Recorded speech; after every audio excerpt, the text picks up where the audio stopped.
বস্তিতে থাকতাম। এখন ওখান থেকে বস্তিতে থাকার পরে পুলিশ এসে আমাদের ওখান থেকে উঠাই নিয়ে যায়। নেওয়ার পরে আমাকে থানায় নিয়ে যায়। ওখানে 2-3 দিন রাখার পরে ঠিক আছে, তারপরে ওখান থেকে আমাকে বরুদা নিয়ে যায় বাসে করে। বাসে করে বরুদা নিয়ে এয়ারপোর্টে নিয়ে ওখান থেকে আমাকে প্লেনে উঠায়।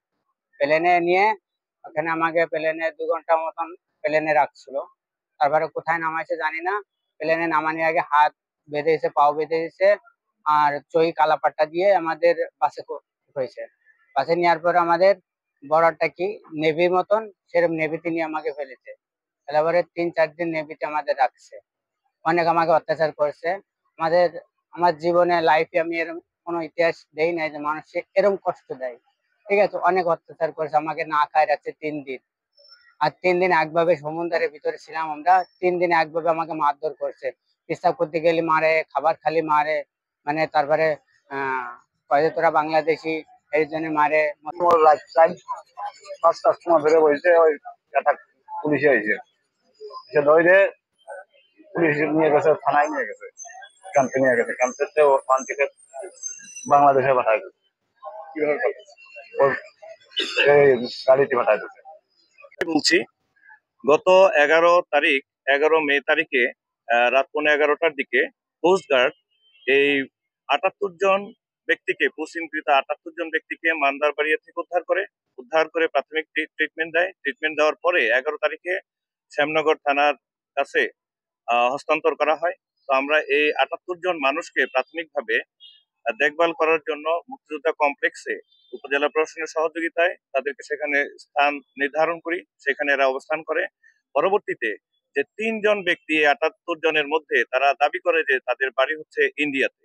যেহেতু ভারতে তাদের বাড়ি তারা স্বীকার করেছে, এ কারণে তাদের বিরুদ্ধে একটা নিয়মিত মামলা দায়ের করা হয়, যেটার বাদী হয় কোস্টগার্ড কর্তৃপক্ষ। এবং এটা হয় the entry of control act 1952, এই অনুসারে এই মামলাটা রুজু হয়। এবং গতকাল আমরা সেই যে 3 জন ভারতীয় নাগরিক, তাদেরকে আমরা আদালতে প্রেরণ করি। তারা আদালতের মাধ্যমে তারা জেলখানায় অলরেডি চলে গিয়েছে। আর যে 75 জন ব্যক্তি রয়েছে, আমরা দেখতে পেয়েছি এদের বেশিরভাগ হলো নড়াইল জেলার, তাছাড়াও খুলনা জেলা, যশোর জেলা, ঢাকা, সাতক্ষীরা, এরকম টোটাল 75 জন লোক, যারা আসলে অনেক 10 জনের মতো আছে গুরুতর অসুস্থ, যাদেরকে ট্রিটমেন্ট দেওয়া হয়েছে এখানেও হসপিটালে।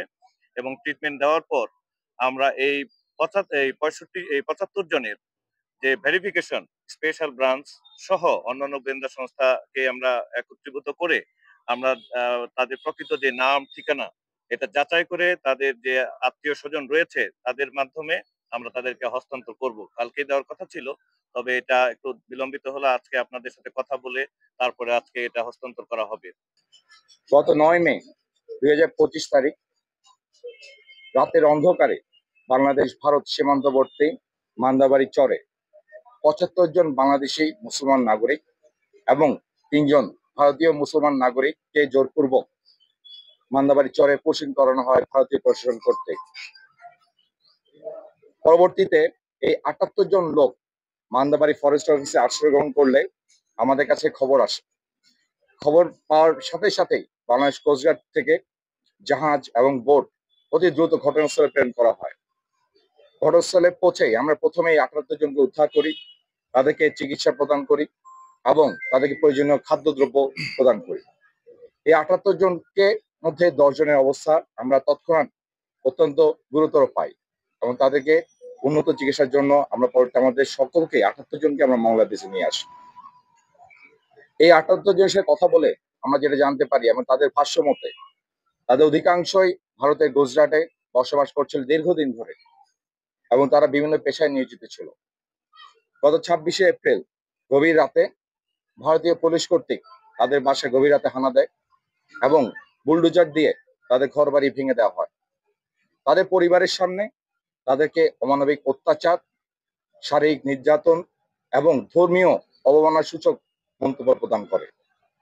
তাদেরকে চোখ বেঁধে 2টি সামরিক বিমানে করে, একটা সামরিক বিমানে ছিল তারা এই 78 জন পুরুষ সদস্য এবং তাদের অন্যান্য পরিবার অন্য সদস্য আরেকটা বিমানে করে তাদেরকে বিভিন্ন জায়গায় প্রেরণ করা হয়।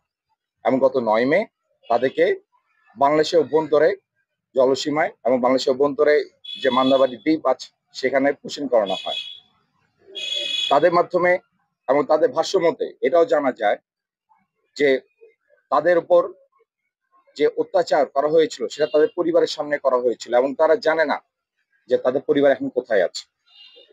বর্তমানে এই ৭৮ জনের মধ্যে ১০ জনের অবস্থা আশঙ্কাজনক এবং তাদের অবস্থা বেশ গুরুতর, তাদেরকে হাসপাতালে রাখা হয়েছে।